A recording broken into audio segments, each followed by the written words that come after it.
Je suis ravi de vous accueillir pour ce webinaire. Ce jour, le thème du webinaire sera la facture papier ou électronique. Comment dématérialiser votre flux fournisseur? Je suis Florent Melcher, je suis consultant senior chez Hello Digital Office France. Et on a pas mal de monde aujourd'hui qui sont présents. Donc, merci de votre participation. Ce webinaire va être coupé en deux parties. Il y aura une partie un petit peu théorique et une partie démonstration. Pour rappel, tous nos webinaires sont enregistrés et ils seront disponibles a posteriori sur notre chaîne YouTube. Si vous êtes inscrit, vous recevrez automatiquement le lien vers la vidéo. Tout au long de ce webinaire, alors votre micro est coupé. Par contre, vous pouvez tout à fait poser vos questions dans la partie de chat. Et vous pourrez du coup, je pourrai y répondre en fin de séance. Donc n'hésitez pas à poser vos questions au fil de la présentation.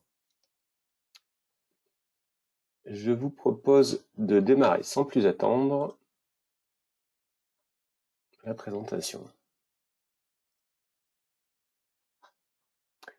Alors l'agenda du jour, on va parler de la réglementation, on va parler du coup des lois. On va parler entre autres de la directive européenne 210/45/UE, du cadre réglementaire et des nouveautés par rapport à ce cadre réglementaire. On va parler aussi de la destruction des factures papier. Est-ce que c'est réellement possible?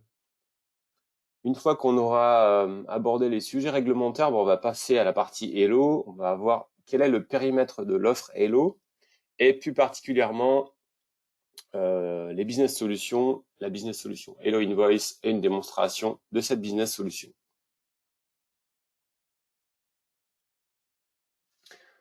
Donc, commençons par la directive européenne 210/45/UE. Donc, elle est entrée en application au 1er janvier 2013. Et donc, cette directive, elle est assez ancienne. Donc, pour l'instant, elle est toujours en vigueur. Elle propose trois alternatives pour dématérialiser les factures entrantes et sortantes, fournisseurs et clients.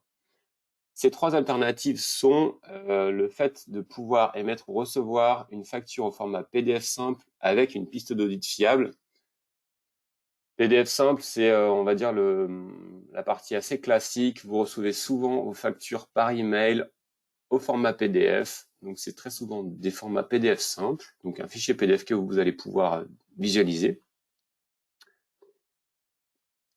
Je vais revenir sur ce premier point juste après en énonçant les deux autres possibilités. Donc, la deuxième possibilité pour dématérialiser les factures, c'est les flux EDI. Donc, c'est l'échange de données informatiques. Alors, ce mode-là est idéal pour les échanges de factures entre fournisseurs et clients qui ont des gros volumes à échanger.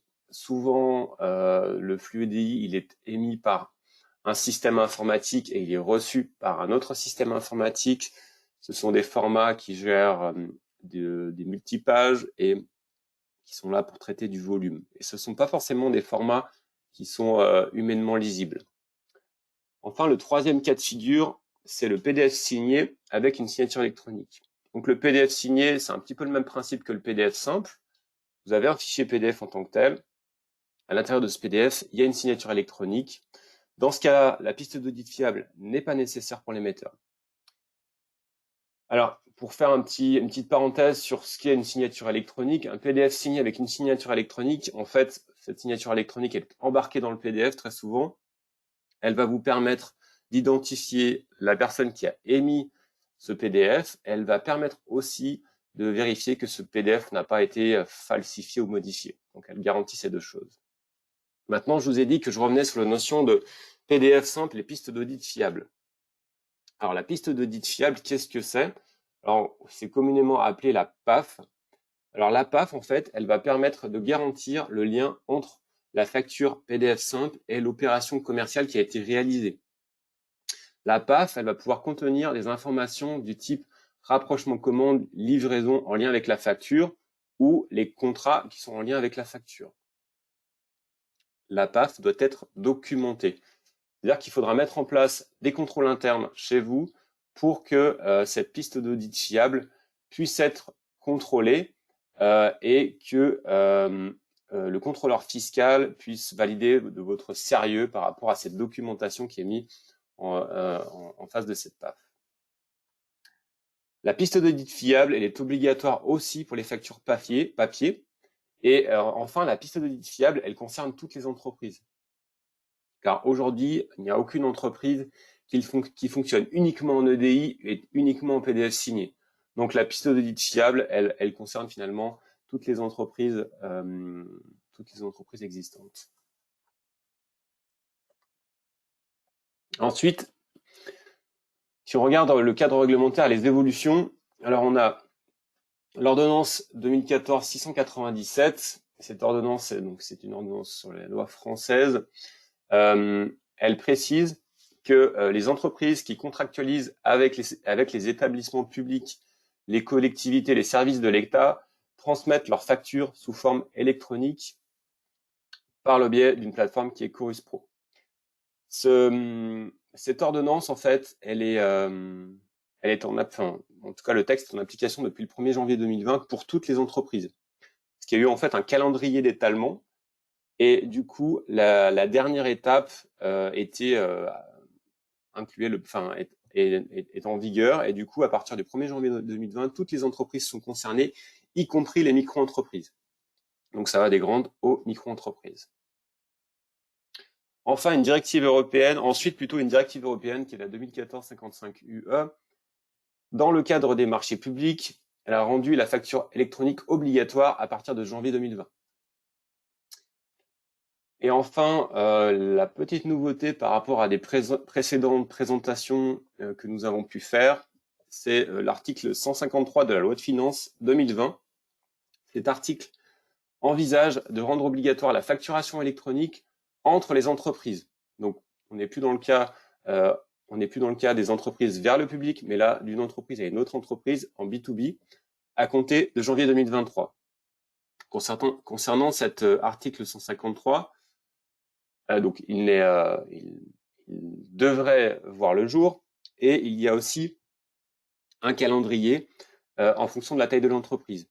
Donc, ce qui est prévu aujourd'hui, c'est que ce calendrier soit étalé du 1er janvier 2023 au 1er janvier 2025 et qu'il force en fait les entreprises, selon leur taille, à envoyer des factures au format électronique. Dernière partie sur la notion réglementaire. Alors, on a souvent des questions de la part de nos clients ou de la part des prospects sur la destruction du papier. Alors, il y a un arrêté, l'arrêté du 22 mars 2017, qui précise certaines choses. Donc, si vous souhaitez aujourd'hui détruire les factures que vous recevez en papier, vous allez pouvoir les numériser.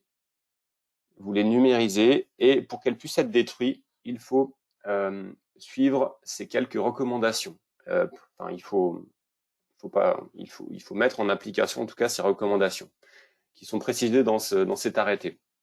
Il faut que la facture papier soit numérisée, que la facture soit une copie couleur et qu'elle utilise un format de compression sans perte. Concrètement, il faut que la facture qui soit numérisée soit au plus proche de la facture papier d'un point de vue de l'aspect. Ensuite, cette facture doit être conservée au format PDF ou PDF A3. Puis, elle devra être associée à un cachet serveur, une empreinte numérique ou une signature électronique, à minima RGS 1 étoile. Les fichiers devront être, en tout cas, cette empreinte devra être horodatée aussi à minima avec une source de redatage interne. Et en plus, les opérations d'archivage et de numérisation devront être documentées. Et du coup, on pourra les contrôler. Donc, si vous suivez tous ces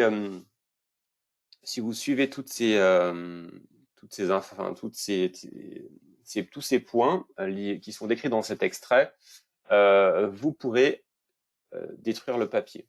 Alors, l'objectif de cet arrêté, c'est bien de détruire le papier, c'est-à-dire que vous allez numériser votre facture. Une fois qu'elle sera numérisée, elle sera détruite. Vous pourrez la détruire. Donc souvent, ce que je dis à des clients qui souhaitent mettre en œuvre cet arrêté, je leur dis, est-ce que aujourd'hui, vous avez une problématique d'espace de stockage? C'est-à-dire que si effectivement le stockage des factures papier devient un vrai problème, vous n'avez pas de place aujourd'hui pour stocker ces documents, effectivement, vous pouvez mettre en place cette procédure et supprimer le papier. Si vous n'avez pas de problématique de place, vous pouvez tout à fait continuer comme aujourd'hui. C'est ce qui veut dire que vous allez potentiellement utiliser Hello et numériser et envoyer vos factures dans Hello. Et vous pourrez tout à fait manipuler ces factures dans Hello, ce qu'on va voir juste après, les faire valider, les faire en tout cas avoir une traçabilité complète de vos factures de manière dématérialisée dans Hello. Par contre, vous devrez conserver ce papier pendant 10 ans dans votre salle d'archives. Et à l'issue de ces 10 ans, vous pourrez détruire les factures. Alors, la conservation des 10 ans, elle est quel que soit le format. C'est-à-dire que c'est un droit, enfin, c'est d'un point de vue comptable, les pièces justificatives doivent être conservées 10 ans. Donc, qu'elles soient papier ou électronique, les durées de conservation, c'est 10 ans. Donc, je me répète, mais l'intérêt ici, c'est que si réellement vous n'avez pas la place de stocker ce papier, vous mettez en place cet arrêté. En tout cas, vous mettez en place cette procédure et vous pourrez du coup détruire le papier et numériser.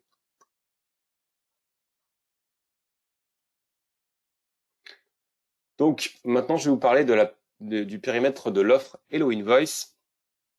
Alors, Hello est une solution ECM.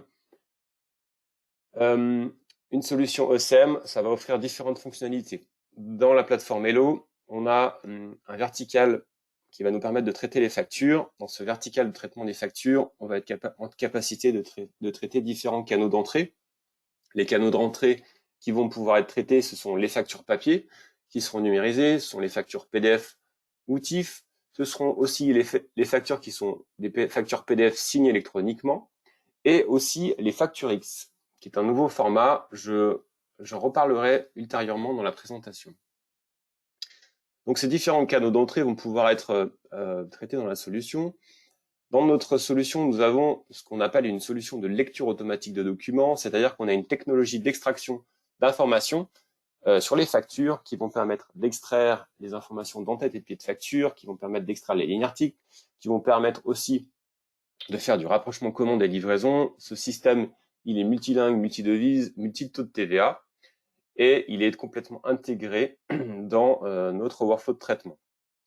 Une solution ECM, ça offre aussi deux grands pans fonctionnels, qui est la possibilité de mettre en œuvre des workflows de traitement. Donc, dans un workflow de traitement facture, on va parler d'approbation, d'imputation, de bons à payer, toutes ces notions-là, donc vont pouvoir être mises en œuvre dans le cadre du workflow. Et avec Hello, vous avez aussi une vraie GED. Une GED va vous permettre de consulter des documents, d'avoir un historique sur vos documents. Vous aurez aussi bien sûr un historique sur la partie workflow. Et la GED va vous permettre de faire de la recherche multicritères, si on parle de factures, sur des critères de fournisseurs, sur des critères de facture, de date et autres. Et en plus, vous avez des notions de tableau de bord. La notion de GED et de recherche, c'est un point important qui aujourd'hui change la vie de nos clients. C'est-à-dire que lorsqu'un client est passé du papier vers le numérique en utilisant Hello, il peut tout à fait a posteriori avoir un accès simple à ces documents et une recherche peut faire des recherches poussées sur ces documents et sur ces factures, ce qui était compliqué auparavant lorsqu'il avait ces factures qui étaient stockées dans des boîtes. Donc, c'est souvent un argument qui est présenté par nos clients. Alors, Hello est une plateforme ECM. Une plateforme ECM, c'est assez paramétrable. Ce que l'on a mis, on va dire, par-dessus cette plateforme ECM, c'est une business solution. Une business solution, c'est un vertical métier qui va nous permettre de mener un projet dans des délais beaucoup plus courts. Et ici, on a, dans le cadre de ce webinaire et de cette présentation, je vais vous parler de la business solution Hello Invoice, donc qui est un vertical pour traiter les factures fournisseurs. Concernant Hello Invoice, là, je vais rentrer un peu plus dans le concret. Ce que je vais vous montrer juste après, dans le cadre de la démonstration, c'est un workflow de traitement. Je vous ai parlé précédemment des canaux d'entrée. Donc les canaux d'entrée, ça peut être des documents électroniques, comme je le précisais. Ça peut être aussi des emails. Je ne vais pas encore parler des emails, mais c'est un canal qui est à privilégier. Aujourd'hui, on a beaucoup de nos clients qui reçoivent des factures par email, donc en PDF associés en PDF qui sont directement associés à l'email, enfin, directement attachés dans l'email. On a des solutions qui vont permettre de traiter l'email directement sur le serveur, de prendre la pièce jointe, la facture en pièce jointe de l'email et de l'analyser et de l'envoyer en traitement. C'est complètement automatiquement, c'est-à-dire qu'aujourd'hui, vous pouvez tout à fait avoir une boîte email partagée au niveau de la comptabilité. Cette boîte email partagée va pouvoir être analysée par Hello pour que les factures soient envoyées directement en traitement dans le workflow et dans la GDLO. Ensuite, si on parle du workflow à la fois fonctionnel et technique. D'un point de vue technique, je vous ai dit précédemment qu'on avait une solution d'extraction automatique, on a une solution de lecture automatique qui va intervenir dans les premières étapes de ce workflow. L'idée, ça va être de ne plus avoir à saisir manuellement les informations qui sont présentes sur la facture. On a un produit qui s'appelle DocExtractor qui va donc extraire automatiquement le contenu de la facture, qui est préparamétré pour traiter des factures. Et dans le cas où il a bien lu la facture, elle sera envoyée automatiquement dans les étapes métiers. Les étapes métiers, alors là, dans le cadre de ce workflow et dans le cadre de la démonstration, il y a 3 étapes, on va dire manuelles. Une première étape qui est une étape de contrôle et de vérification, qui va nous permettre de vérifier et de contrôler que ce qui a été lu sur la facture est correct. Une étape d'approbation, là souvent c'est la personne qui a commandé l'article ou qui a commandé le service qui va pouvoir dire oui, vous pouvez payer ou pas. Et si ensuite on envoie en comptabilité. Il faut savoir que ce workflow de validation, il est différent pour chacun de nos clients. C'est-à-dire qu'on a certains clients qui nous disent je veux qu'il soit complètement automatique. C'est-à-dire que j'ai le fournisseur qui est reconnu, j'ai peut-être la commande associée à ce fournisseur qui est reconnu sur le document. À partir de là, si la commande est reconnue et qu'elle est directement remontée, eh ben, on va pouvoir potentiellement l'envoyer directement à l'ERP. On peut aussi très bien détecter le fournisseur, voir que ce fournisseur, c'est par exemple un fournisseur de télécom. Un fournisseur de télécom, il va plutôt être associé à notre responsable informatique. Du coup, le responsable informatique va pouvoir automatiquement recevoir cette facture. Donc, vous l'avez compris, le workflow métier, il va pouvoir être conditionné et en fonction de vos besoins, en fait.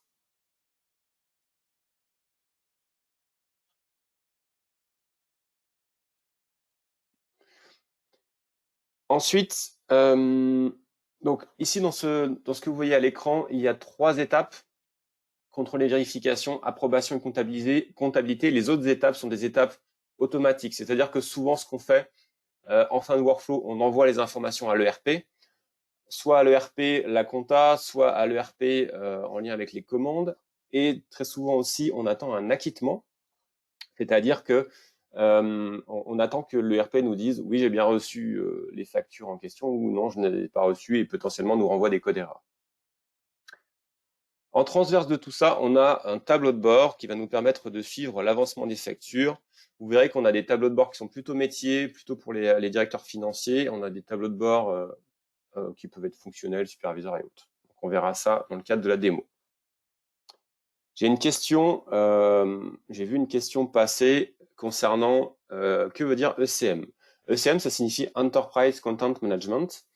Et si je reviens juste en arrière sur ce slide, souvent pour simplifier les choses, je dis qu'une solution ECM, c'est une solution qui va permettre de faire du workflow et en plus de faire de la GED. Ça regroupe en gros ces deux grands points fonctionnels, la notion ECM. Je vais maintenant passer, alors je ne vais pas vous parler de ça tout de suite, je vais passer à la démonstration.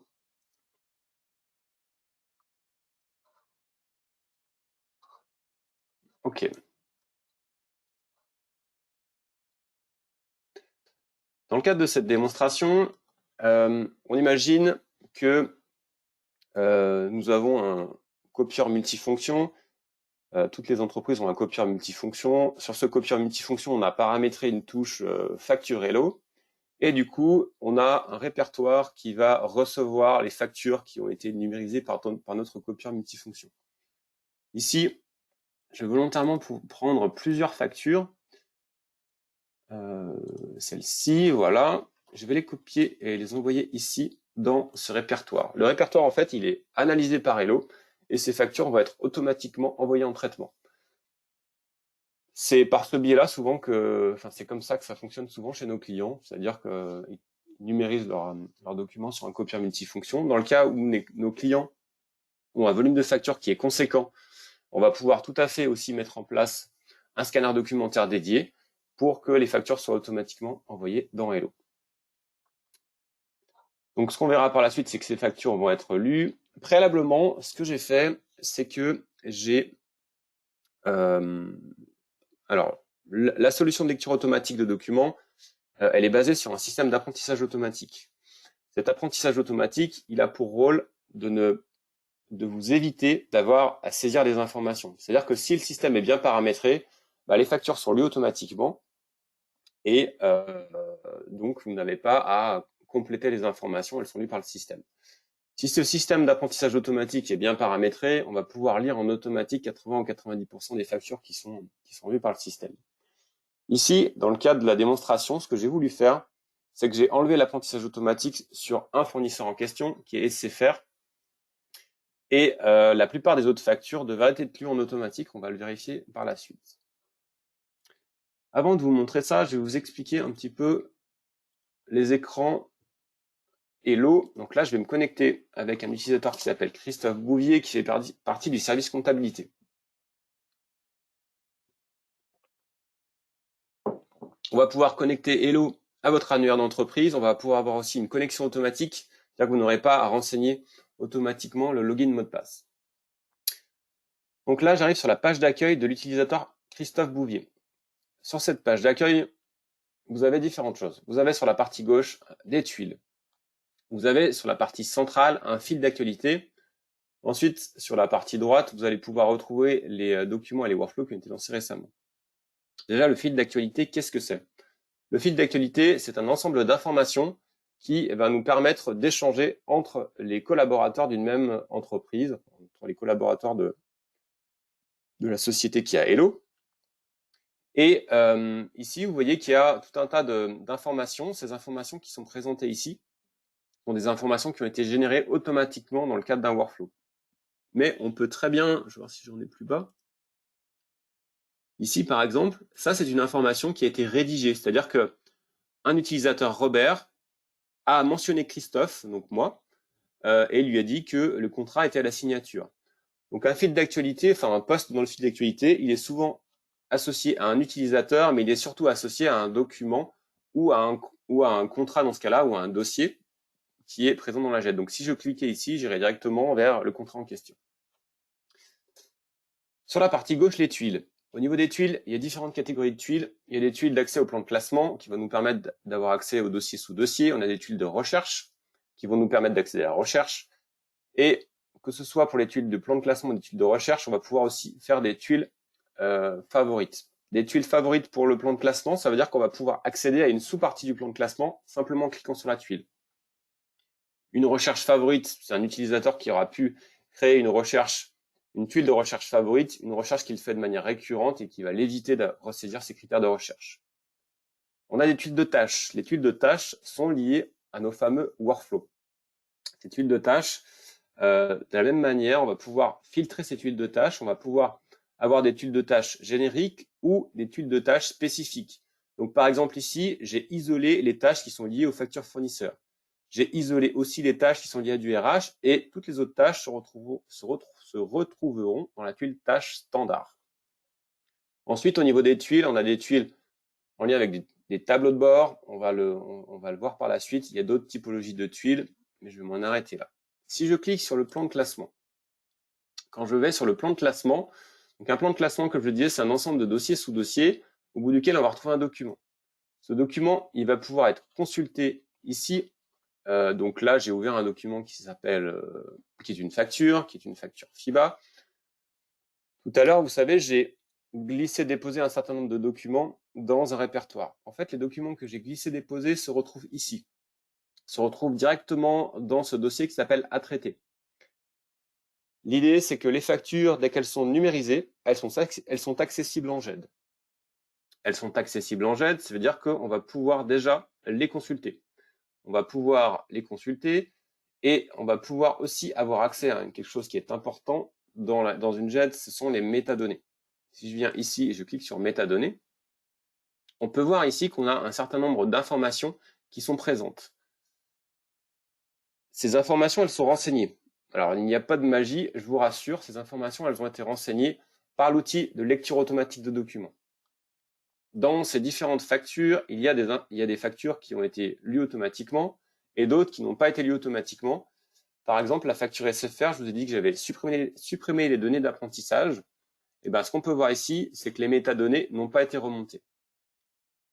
Donc, je vais devoir faire une action particulière sur cette facture.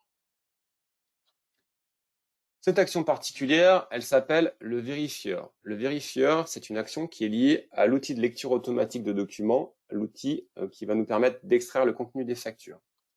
Donc, je vais lancer le vérifieur web.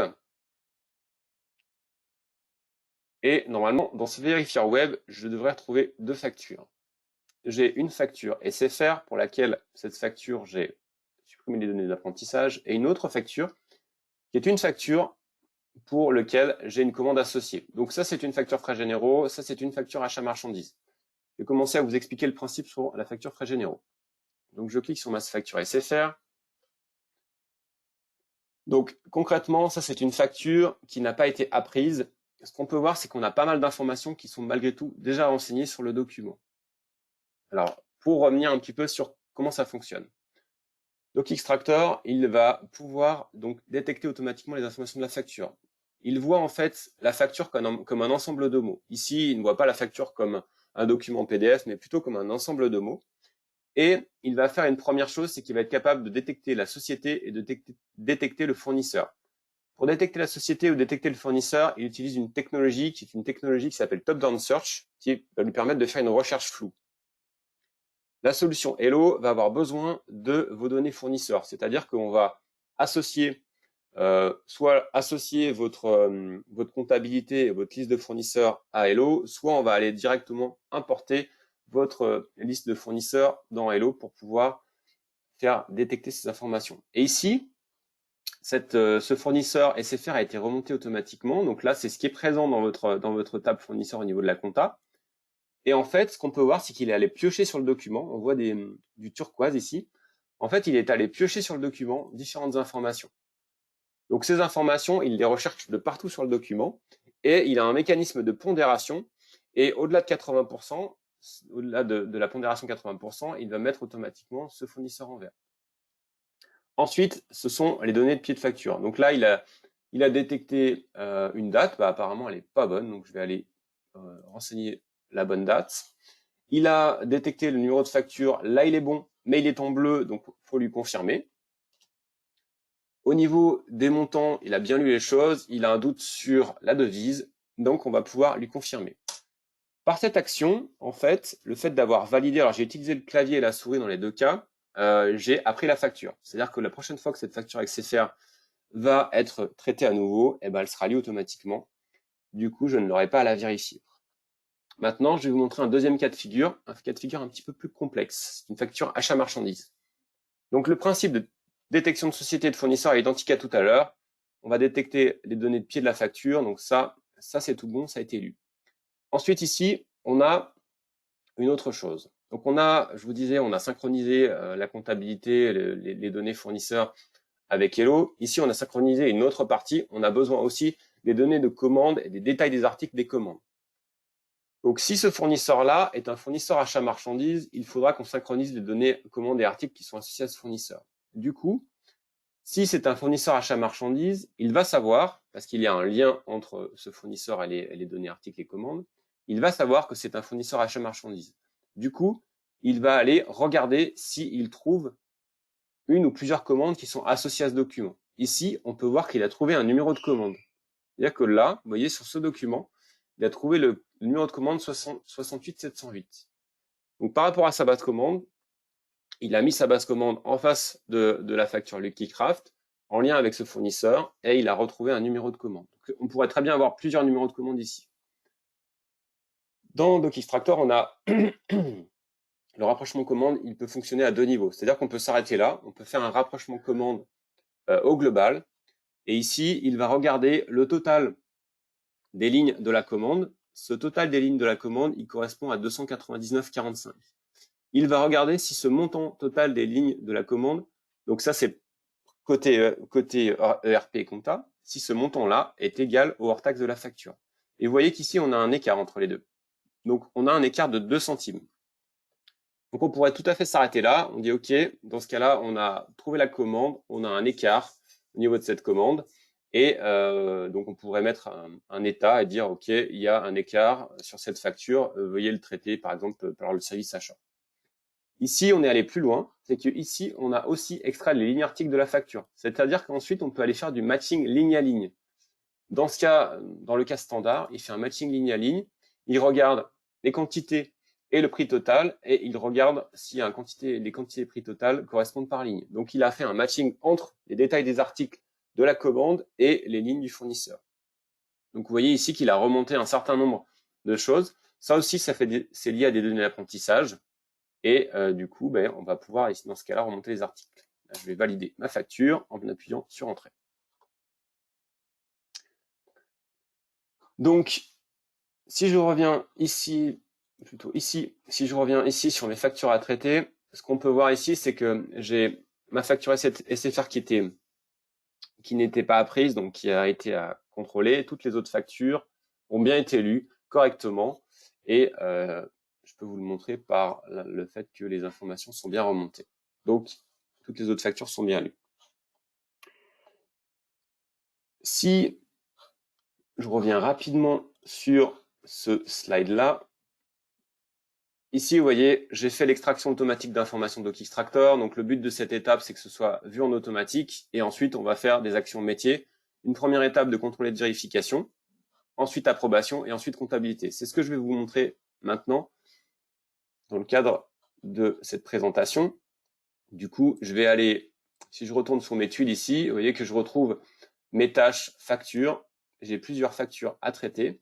Donc là, je suis dans la liste des tâches de l'utilisateur Christophe. Je ne vais pas traiter toutes les tâches, je vais simplement vous montrer un petit peu comment ça fonctionne. Lorsqu'un utilisateur a lu une tâche, enfin lorsqu'il n'a pas lu une tâche, il y a une pastille verte. À partir du moment où il a cliqué sur la tâche, cette tâche et la pastille verte disparaît. Une tâche peut être envoyée à un utilisateur ou à un service au complet. Donc cette première tâche qui est vérification et contrôle, elle est envoyée à tout le service comptabilité. Donc Christophe va pouvoir prendre en charge cette tâche.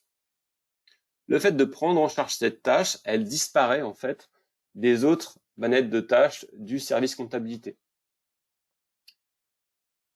Ensuite, en quoi consiste la validation d'une tâche, en tout cas le contrôle des vérifications? On retrouve un peu les informations qui ont été lues sur le document, qui sont mis en forme d'un point de vue un peu plus métier. On retrouve les informations société, fournisseur, on retrouve les données de pied de la facture, le numéro de facture, et on retrouve une information aussi intéressante ici.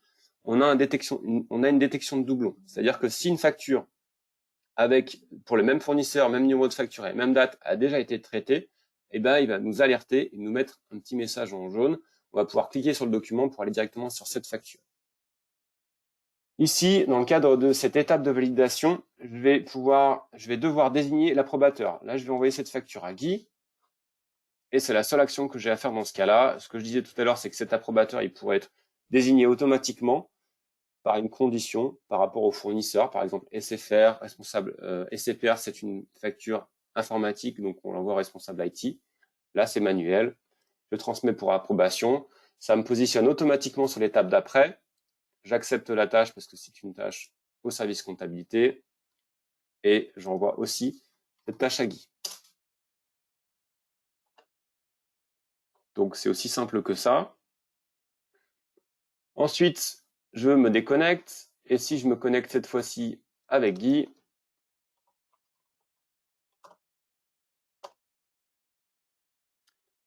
Petite parenthèse, le temps que ça charge, un utilisateur qui est un utilisateur récurrent de Hello va aller directement régulièrement dans ses tâches. Il aura une petite pastille au niveau des tâches qui va apparaître, un numéro qui clignote. Bon là, c'était un peu rapide. Il aura une petite pastille qui lui notifiera qu'il a des tâches à traiter. Un utilisateur qui ne va pas régulièrement dans Hello, il va pouvoir avoir un mail de rappel pour lui dire, par exemple, une fois par jour qu'il a des tâches à traiter. Et si, bien sûr, il n'a pas de tâches à traiter, il ne recevra pas ce mail. Donc ici, Guy a 2 tâches nouvelles à traiter. Cette fois-ci, j'ai plus à accepter la tâche parce que c'est une tâche qui m'est envoyée directement. Et vous voyez qu'ici, on a dans le formulaire, on a une vue un peu synthétique, parce que Guy, il va juste pouvoir dire j'approuve ou je refuse cette facture, je peux la payer ou pas.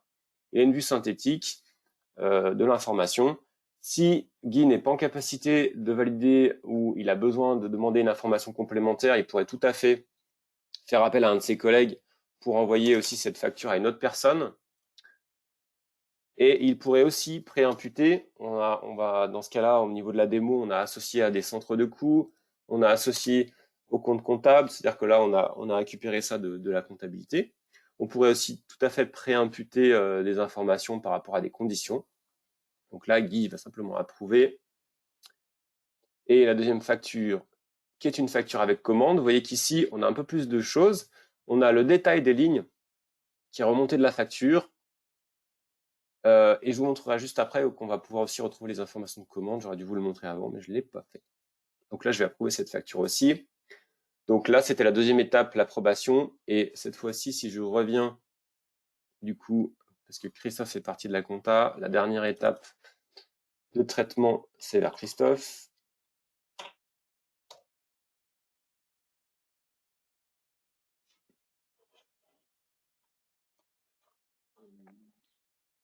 Donc Christophe va avoir des tâches à nouveau à traiter.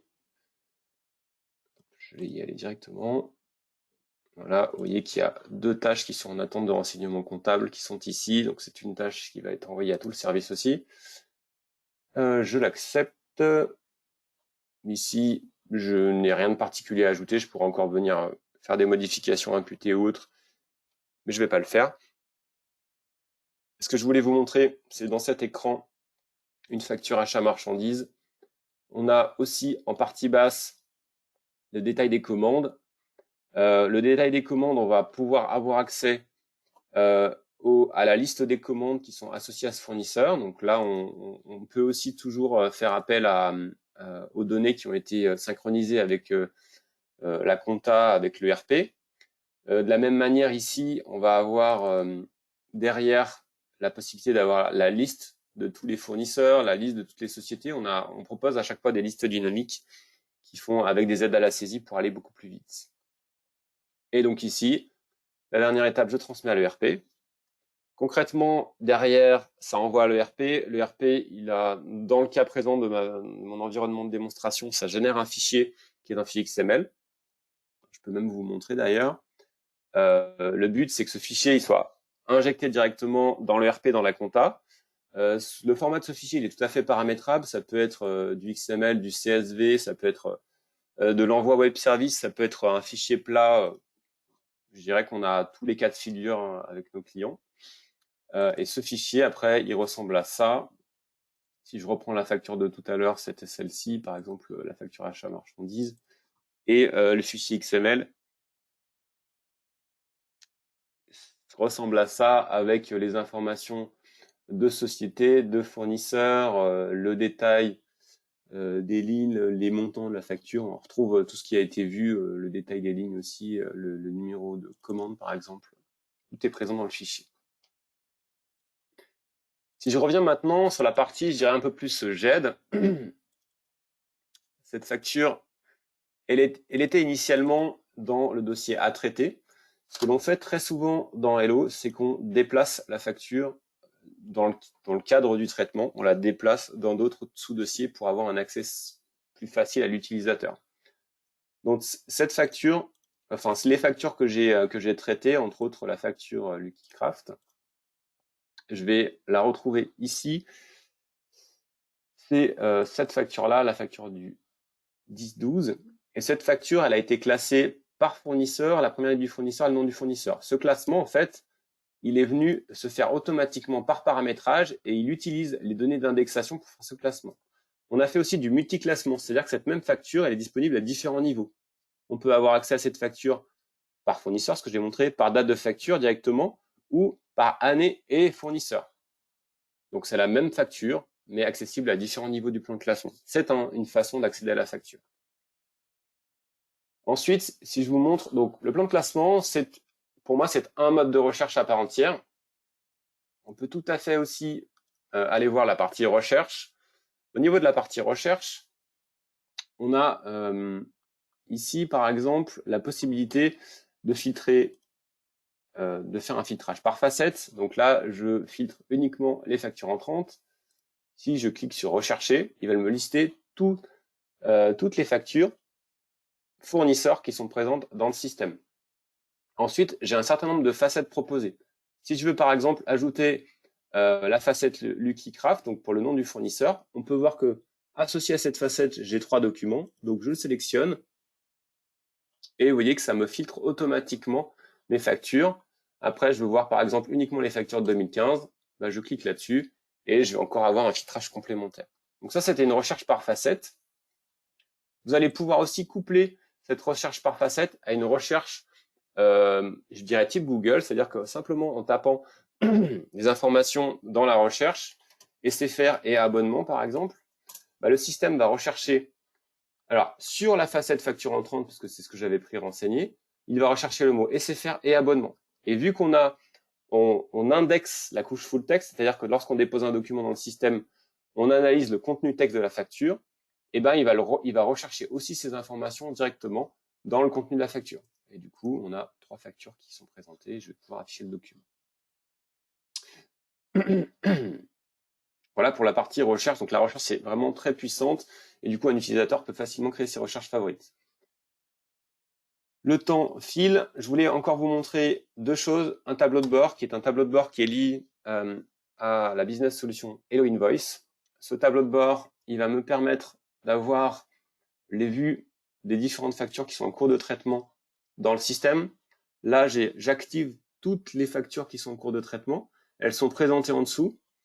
Si je veux par exemple isoler uniquement les factures qui sont en approbation, je désactive ici, j'ai le tableau qui se filtre en bas. Je peux très facilement cliquer sur une facture et la consulter par ce biais-là. Et on peut aussi gérer les délais de paiement. J'en ai pas parlé précédemment. On va pouvoir gérer les délais de paiement et voir les factures par exemple qui sont en retard.